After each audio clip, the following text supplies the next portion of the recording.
Now, the US is at war with Islamic State. That is the message. That is the bold message from the White House and the Pentagon. But gaining widespread international support for the upcoming airstrikes in Syria has turned out to be a challenge for Washington.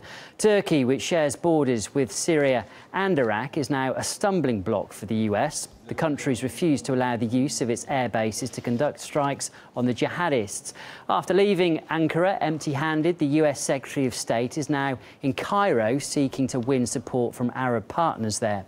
President Barack Obama's outlined a plan for defeating Islamic State militants that depends on international support. We have to use our power wisely, and we have to avoid the mistakes of the past. American military power is unmatched, but this can't be America's fight alone. And the best way to defeat a group like ISIL isn't by sending a large number of American combat forces to wage a ground war in the heart of the Middle East. That wouldn't serve our interests. In fact, it would only risk fueling extremism even more. So far, France has agreed to carry out strikes in Iraq, but not Syria, while America's closest ally, Britain, is still undecided about any kind of military involvement. Well, John Kerry has managed to enlist the support of 9 Arab states. But concrete steps by this coalition have not yet been agreed. The latest intelligence report suggests that Islamic State has over 31,000 fighters, and here's how that compares with some other countries. The Hungarian army, for example, is only a third of that size. Austria has about half as many troops as the Islamists, while Norway's fighting force is significantly smaller. For more on the prospects now of the emerging anti-jihadist coalition, let's talk to political journalist Barry Lando. Thanks very much for coming on to the programme today. Now, Obama says he won't be repeating the mistakes of the past in its war against the Islamic State. What does he mean by that, do you think, and is it possible? Well, I think you just heard what he said, that the United States should not be the one seen to be leading the war. It shouldn't have boots on the ground, as they put it, throughout the Middle East. Certainly not hundreds of thousands as they did in Iraq and Afghanistan. Well, is that possible, actually? Because we're also hearing from, senior people in the White House that in order to defeat the Islamic State, that probably will have to happen in the long term. Well, I don't think they're talking about that many Americans on the ground. In fact, they're trying to avoid it. I think the big problem, though, is that Obama, by his speech the other night, although he didn't want to make America the leader of this coalition, in fact, he has. I think he mentioned America something like 33 times in that speech the other night.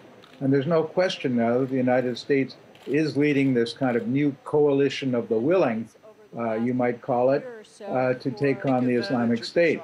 It's interesting, of course, that Russia is as much concerned as the United States is by Islamic radicals, but is playing a much more low-keyed role, even though it's probably very effective.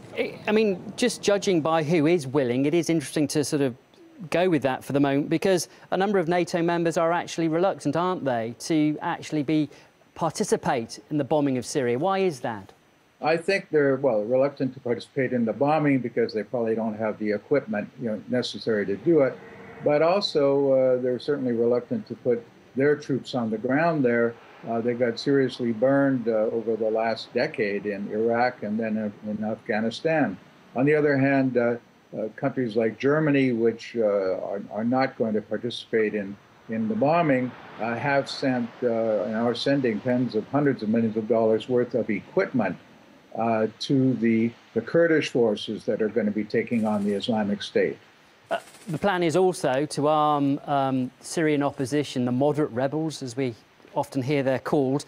Is that going to work, do you think? Because part of the problem before was that many of these arms were ending up in the hands of the Islamic State simply because people had defected.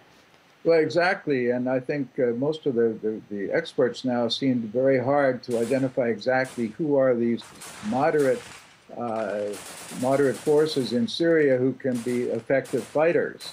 No one seems to really be able to identify who they are. They seem to have faded away over the last couple of years. So that, I think, is one of the major questions. And given that it is a problem at the moment, why are they pursuing with that policy? Why are they continuing with that policy? Yeah, sorry, absolutely. Why do they continue to decide to arm the Syrian opposition if in the past it's proved to have been a problem? What's the logic behind it? I have no idea. They may have no other option that they can present, but it's an extremely weak one for the reasons I've just said, that no one quite knows who this Syrian opposition really is.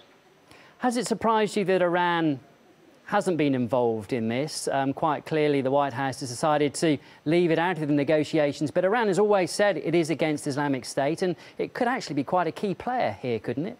I totally agree. I was actually surprised to see John Kerry actually telling the French, basically telling the French that he who would like to see Iran part of this whole coalition, telling that he doesn't want Iran, or the United States doesn't want Iran to be part of it, at least not publicly.